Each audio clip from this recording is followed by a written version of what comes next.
Hello बच्चों, मैं आनंद नेहरा एक बार फिर आपके संस्कार वैल्यू ऑफ एजुकेशन के डिजिटल प्लेटफॉर्म पर सभी का स्वागत करता हूं। अपन पढ़ रहे थे जो बेसिक जो नॉलेज है केमिस्ट्री का, उससे संबंधित आज अपन जो पढ़ने वाले हैं वो अपना रहेगा कि रासायनिक संयोजन के नियम कौन कौन से हैं। उन नियमों के बारे में चर्चा करेंगे कि रासायनिक संयोजन के क्या नियम हैं। इसमें मुख्यतः आपके 5 तो नियम दिए गए हैं। उन नियमों में अपन को एक एक करके इसकी चर्चा करनी है कि प्रत्येक जो नियम है उसका जो रासायनिक अभिक्रिया हो रही है, रस समीकरण जो अभिक्रिया हैं, उनमें इनका क्या योगदान है, क्या इनका महत्व है, इन सब के बारे में अपन आज चर्चा करने वाले हैं। तो सबसे पहले है रासायनिक संयोजन के नियम। जो मुख्य अपनी हेडिंग क्या है वो रासायनिक संयोजन के नियम कि जो रासायनिक परिवर्तन होते हैं उस रासायनिक परिवर्तनों में जो मात्रात्मक उनका अध्ययन किया जाए कि जो भी आपका एक क्या होगा, अभिकारक होगा, परस्पर रिएक्शन करेंगे, उत्पाद बनाएंगे। तो इस अभिक्रिया का जो मात्रात्मक अध्ययन करते हैं वो सब किसके अंतर्गत हम पढ़ने वाले हैं? रासायनिक संयोजन के नियमों में पढ़ने वाले हैं। तो जो पहला नियम है वो नियम कौन सा है इसका? द्रव्यमान संरक्षण का नियम। कौन सा है? द्रव्यमान संरक्षण का नियम। द्रव्यमान संरक्षण का नियम। क्रियाकारक व क्रियाफल, इन दोनों की जो मात्राएं हैं उन मात्राओं को जो प्रदर्शित करेगा वह अपना नियम यहां पर कौन सा है?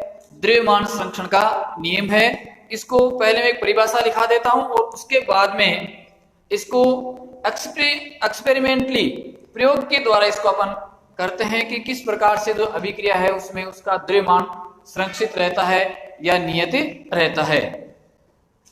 ठीक है, तो पहले इसकी परिभाषा नोट करो।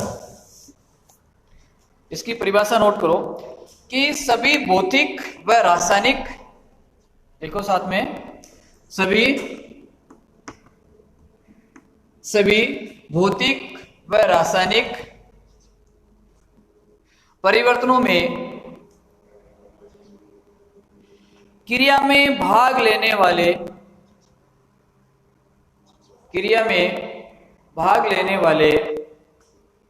सभी पदार्थों का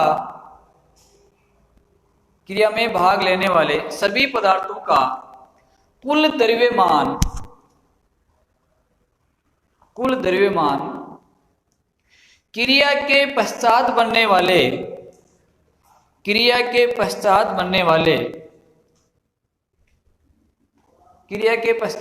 वाले सभी पदार्थों के कुल द्रव्यमान के बराबर होता है। परिभाषा नोट की आपने कि जब भी कोई भौतिक या रासायनिक परिवर्तन होगा उसमें भाग लेने वाले पदार्थों का कुल द्रव्यमान अभिक्रिया पूर्ण होने के पश्चात जो बनने वाले पदार्थ हैं उनका द्रव्यमान यदि नियत रहता है तो वह नियम कौन सा कहलाता है? द्रव्यमान संरक्षण का नियम कहलाता है। क्या कहा कि कोई भी रासायनिक अभिक्रिया हो रही है, या हम यूं कह सकते हैं रासायनिक परिवर्तन हो रहे हैं या भौतिक परिवर्तन हो रहे हैं, उन परिवर्तनों में भाग लेने वाले पदार्थों का द्रव्यमान और अभिक्रिया जब पूरी हो गई उसके पश्चात जो बनने वाले पदार्थ हैं उनका द्रव्यमान वो क्या होता है? सदैव बराबर होता है। चलो मैं लिख देता हूं, उसके बाद में इसको सभी भौतिक व रासायनिक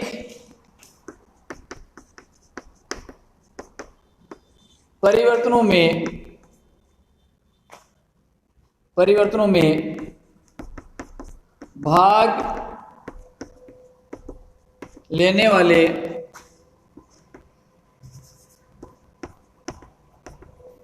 पदार्थों का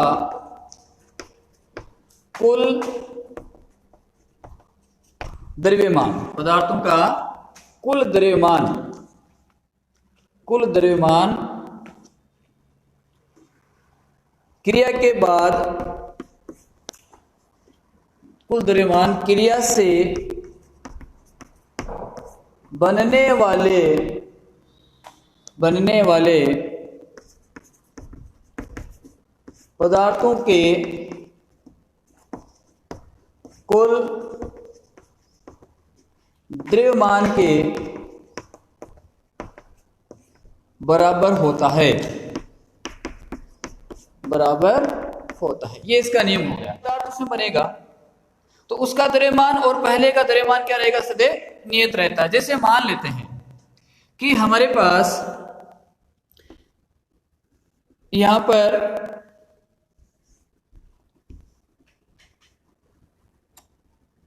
इसमें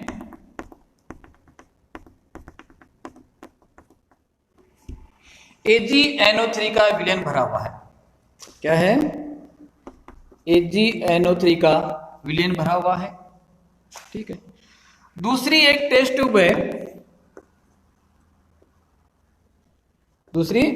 ट्यूब है, इसके अंदर आपने डाल रखा है NaCl, सोडियम क्लोराइड। अब क्या करेंगे कि इस टेस्ट ट्यूब को यहां पर धागे की सहायता से यहां पर इसको लटका दिया जाएगा। यहां इसको लटका देता है,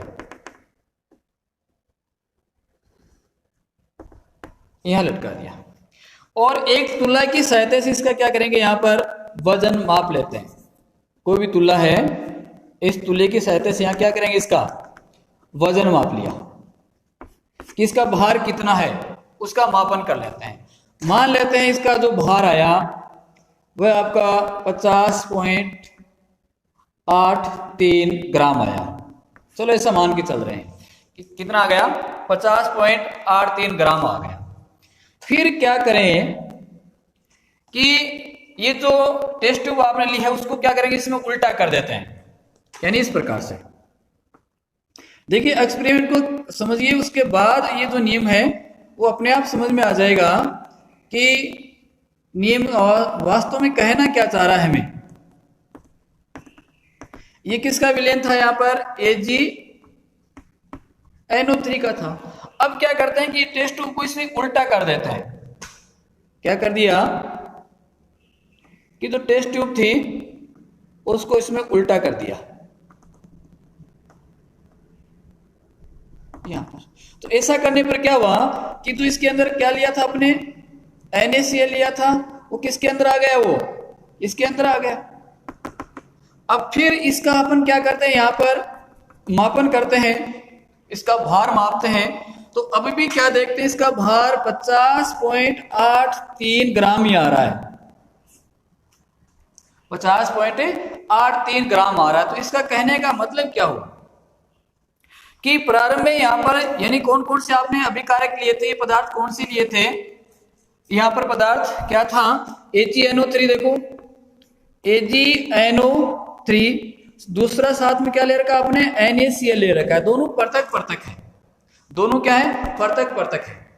ये भी आपका एकवश के रूप में है, ये भी किस रूप में है, एकवश के रूप में है। अब यहां पर इसका आपने वजन किया दोनों का, तो टेस्ट ट्यूब इसके साथ लगी हुई थी, तो कितना आया, 50.83 ग्राम आया। जैसे ही आपने इस टेस्ट ट्यूब को उल्टा किया तो क्या हुआ कि जो सोडियम क्लोराइड है, वो सोडियम क्लोराइड क्या करेगा, AgNO3 के साथ रिएक्शन करेगा, और रिएक्शन करके यहां पर क्या बना लेता है, AgCl की PPT बना लेता है। AgCl, सिल्वर क्लोराइड के PPT का मतलब यहां पर है कि उसका अवक्षेप बना लेता है। तो क्या बन जाएगा यहां पर, एक तो AgCl का अवक्षेप प्लस में NaNO3 बन जाता है। ठीक है। तो इन पदार्थ पहले अलग अलग थे, आपने वजन किया, फिर जैसे उसको इसके अंदर डाल दिया, अब इसका वजन किया आपने, तो अब भी जो वजन आपको यहां पर प्राप्त हो रहा है वो कितना प्राप्त हो रहा है, वही 50.83 ग्राम हो रहा है। तो इस नियम से क्या सिद्ध हो रहा है कि अभिक्रिया से पूर्व जो आपने पदार्थ लिए हैं उनका द्रव्यमान जब उनकी रिएक्शन हो गई तो रिएक्शन के पश्चात उसके कुल द्रव्यमान के क्या रहेगा, वो बराबर रहेगा। तो परिभाषा दोबारा देख लो एक बार कि सभी भौतिक व रासायनिक परिवर्तन में भाग लेने वाले पदार्थों का कुल द्रव्यमान, यहाँ पर भौतिक रासायनिक परिवर्तन में मतलब यहाँ इनके लिया आपने AgNO3 और NaCl को लिया, इनकी क्या हो रही है, यहाँ पर कोई रिएक्शन हो रही है, तो रिएक्शन होने से जो नया पदार्थ बना है, भाग लेने वाले पदार्थों का कुल द्रव्यमान क्रिया से बनने वाले, अब इन्होंने यहाँ पर क्या की है, क्रिया की है, तो क्रिया से ये जो नए पदार्थ बने हैं इनका जो कुल द्रव्यमान है वह इस द्रव्यमान के बराबर होगा। चलो बेटा ये चीज समझ में आई कि पहला नियम क्या कह रहा है कि द्रव्यमान संरक्षण नियम, कि द्रव्यमान संरक्षित रहता है। यूं भी कह सकते हैं कि अभिक्रिया में द्रव्यमान को न तो बनाया जा सकता और न ही उसको नष्ट किया जा सकता। द्रव्यमान न तो सर्जित कर सकते हैं नहीं बना सकते हैं, कुल द्रव्यमान क्या रहेगा, सदैव नियत रहेगा, तो वह कहलाता है द्रव्यमान संरक्षण का नियम कहलाता है। इस एग्जाम्पल से इसको समझ सकते हैं। कई बार अपन करते क्या, देखो इसका आपको जो रटाया जाता है, याद कैसे करवाया जाता है, आपको तो याद कैसे कराया जाता है कि एक समीकरण लिख दी जाती है, जैसे यहां लिख दिया CaCO3 और क्रिया करके क्या बना लिया, CaO प्लस क्या बना दिया, CO2। अब यहां पर इसका अणु बाहर है, उसका बाहर निकाल लेते हैं कि कैल्शियम का कितना होता है 40, कार्बन का कितना होता है 12, इसका ऑक्सीजन का कितना हो जाएगा, एक जो परमाणु उसका 16, 3 का कितना हो जाएगा 16 इंटू 3, और इधर क्या कैल्शियम है 40, ऑक्सीजन का 16 प्लस का क्या है 12, और ये 16 इंटू 2, यानी इधर भी 100 और इधर भी 100, मतलब ये क्या हो गया, अपने द्रव्यमान संरक्षण का नियम हो गया। लेकिन ऐसा नहीं है, ये जो अभिक्रिया अपन लिखते हैं वो कब लिखते हैं, अभिक्रिया को संतुलन होने के बाद में लिखते हैं। सही प्रकार से इसको समझने का जो तरीका है वो ये वाला है कि इस आधार पर इसको अपन कह सकते हैं कि द्रव्यमान संरक्षित रहता है। यहां पर तो अपन क्या करेंगे, रिएक्शन को संतुलित करेंगे, है उसके बाद में उसका निकालेंगे। तो जैसे एक और एग्जांपल आपको दूं, यहां पर KClO3 क्रिया करता है तो 2KCl प्लस 3O2, ये अब यहां पर ये अभिक्रिया आपने किस रूप में ली है, संतुलित अभिक्रिया ली है, तो उसमें तो इसका द्रव्यमान बराबर आएगा ही, है उसमें द्रव्यमान बराबर आएगा ही। तो इस आधार पर आपको या इस प्रकार से इसको समझना है कि कुल जो द्रव्यमान है वो उसका क्या रहता है, नियत रहता है या एक समान उसका बना हुआ रहता है। चलो नोट कर लो इसको।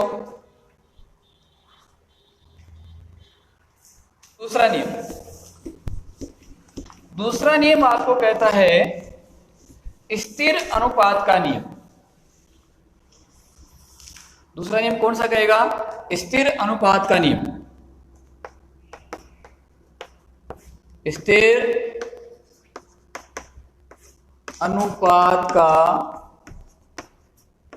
नियम, ये नियम क्या, देखो बड़ा इंटरेस्टिंग है ये तो नियम है, बड़ा ही मजेदार नियम है। ये सबसे पहले जो जोसेफ फ्राउटर नाम का जो वैज्ञानिक था उसके द्वारा इस नियम को दिया गया था। ये भी मुख्य रूप से कि जो आपको यौगिक दे रखा है उस यौगिक में जो उपस्थित तत्वों का द्रव्यमान,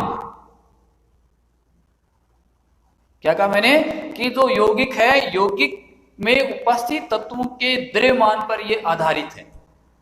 पहले पिछला वाला कौन किस पर आधारित था, अभिकारक और उत्पाद की मात्राओं पर आधारित था, और ये किस पर आधारित है कि जो भी यौगिक है यौगिक के तत्वों के द्रव्यमान पर यह आधारित है। क्या कहेंगे, ये किस पर आधारित है कि किसी यौगिक के तत्वों के द्रव्यमान पर आधारित है। ये वाला नियम स्थिर अनुपात का नियम है, वो किसी यौगिक के तत्व के द्रव्यमान पर आधारित है। अब चलिए एक छोटा सा एग्जांपल अपन ले लेते हैं कि आपके पास जल है, H2O है। H2O को आपने अलग अलग स्रोत से इनको प्राप्त किया है, अलग अलग स्रोत से प्राप्त किया है।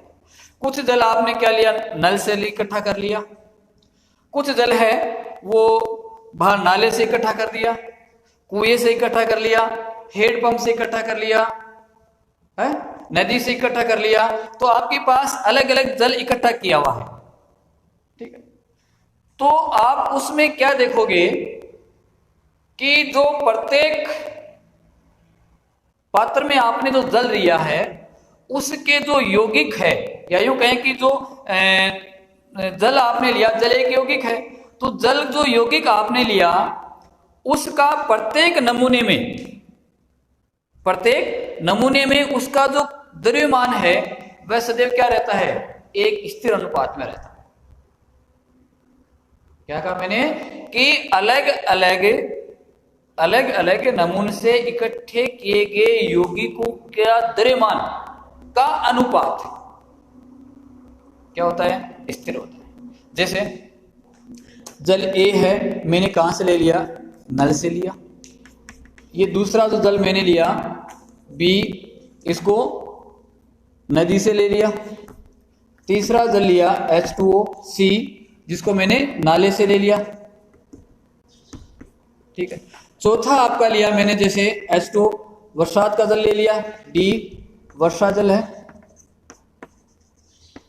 ये चार मैंने नमूने लिए, ठीक है। तो जल तो आपका यौगिक है, H2 किस प्रकार का है, यौगिक है। तो इस प्रत्येक जल में उनके द्रव्यमानों का यदि आप अनुपात देखोगे तो आपको क्या मिलेगा, वो एक समान मिलेगा। जैसे H2O है, यदि यहां पर इसके जो परमाणु का अनुपात देखूं तो क्या आएगा, हाइड्रोजन कितने हैं, 2, और ऑक्सीजन का कितना है, 1 है। यह अनुपात किसका है, परमाणु का अनुपात है। यहां पर भी क्या है, 2:1 है, यहां पर भी 2:1 है, यहां पर भी 2:1 है। यदि इसका परमाणु भार में लेऊं, इसका भार लेऊं तो कितना आता है, हाइड्रोजन का 1:2 मतलब 2 आ गया, और ये कितना आ गया, ऑक्सीजन का 16 होता है अणुभार, 16। यहां पर भी 2:16, यहां पर भी 2:16, और यहां पर भी 2:16। यानी प्रत्येक जो नमूना है उसमें उसके द्रव्यमान का अनुपात, यदि सरल अनुपात इसको कर दें तो कितना आ गया, 2 से 16 कट रहा है तो 1:8 आ रहा है, ये भी 1:8 आ रहा है, ये भी 1:8, और ये भी 1:8। तो प्रत्येक में आप क्या देख रहे हो कि जो तत्व थे, यौगिक के जो तत्व थे, उनका जो अनुपात है वह एक स्थिर अनुपात है। इस अनुपात में किसी प्रकार का कोई परिवर्तन नहीं होता है। चाहे आप जल को किसी भी स्रोत से प्राप्त कर लो, कहीं से भी उसको इकट्ठा कर लो, उसका अनुपात क्या रहेगा, एक स्थिर अनुपात रहेगा। तो कहने का मतलब यह है कि जब भी कोई शुद्ध यौगिक के नमूने में, क्या कहोगे, किसी शुद्ध यौगिक के नमूने में तत्वों के द्रव्यमान का अनुपात, तत्वों के द्रव्यमान का अनुपात सदैव स्थिर रहता है, चाहे आप उसको किसी भी स्रोत से या किसी भी विधि से उसको प्राप्त किया गया हो। एक निश्चित अनुपात में वो परस्पर सहयोग करेंगे। यदि 2 हाइड्रोजन के परमाणु और 1 ऑक्सीजन का परमाणु मिलेगा तभी आपका जल का अणु बनेगा, नहीं तो जल का अणु नहीं बनेगा। अब इसकी दूसरी कंडीशन क्या हो सकती है कि जब 2 हाइड्रोजन 2 ऑक्सीजन मिलते हैं तो इसमें क्या बनता है, हाइड्रोजन पेरोक्साइड बन जाएगा, लेकिन वो क्या नहीं हो सकता, वो जल नहीं हो सकता, वो जल नहीं हो सकता। तो यही नियम आपका क्या कहलाता है, स्थिर अनुपात का नियम कहलाता है, स्थिर अनुपात का नियम कहलाएगा। चलो चीज आई समझ में, ये है कि स्थिर अनुपात का नियम क्या है। चलो परिभाषा नोट कर लो, इसकी मिटा दो, इसको परिभाषा नोट करो। पहला तो ये चीज याद रखना कि ये नियम किस पर आधारित है, किसी यौगिक के तत्वों के द्रव्यमान पर यह नियम आधारित है। परिभाषा लिखो, किसी शुद्ध यौगिक के तत्वों का, शुद्ध यौगिक के तत्वों का द्रव्यमान सदैव स्थिर रहता है या स्थिर अनुपात होता है, अनुपात होता है, चाहे नमूने को किसी भी स्रोत से प्राप्त किया गया हो,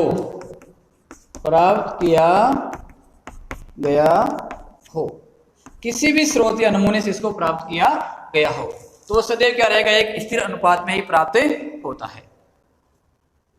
ठीक है, अब चलो एक इसका, ये तो जल का उदाहरण हो गया, और उदाहरण दे सकते हैं। जैसे आपका संगमरमर है, मतलब कैल्शियम कार्बोनेट CaCO3, इसको गर्म किया जाएगा तो क्या बनेगा, CaO प्लस का CO2 बनेगा। ठीक है, दूसरा जैसे आपका है C+O2, कार्बन को O2 की उपस्थिति में जलाएंगे तब भी क्या बन रहा है, CO2 बन रहा है। तीसरा क्या ले लें कि जब आपका ये जो है कैल्शियम कार्बोनेट, लाइमस्टोन CaCO3, इसकी HCl के साथ रिएक्शन करवा दो, HCl के साथ, तो क्या बन जाएगा, CaCl2 प्लस में क्या H2O प्लस का CO2। अब देखो तीनों अलग अलग स्रोत से मैंने इसको प्राप्त किया है। पहला क्या किया, कैल्शियम कार्बोनेट इसको गर्म किया, तो गर्म करने पर क्या प्राप्त हुई, CO2 प्राप्त हुई। ठीक है, दूसरा कार्बन को किसके साथ जलाया, O2 के साथ, CO प्राप्त हुई। CaCO3, इस पर किसकी क्रिया करवाई, HCl अम्ल की क्रिया करवाई, CO प्राप्त किया। तो मैंने CO कितने स्रोत से प्राप्त कर लिया, यहां पर 3 स्रोतों से प्राप्त किया, 3 से प्राप्त किया। अब इसमें देखो वो भी क्या है आपका, यानी यहां इसको क्या लिख सकते हैं, 12 अनुपात क्या है 32 में प्राप्त हुआ इसका द्रव्यमान, 12 अनुपात 32 में।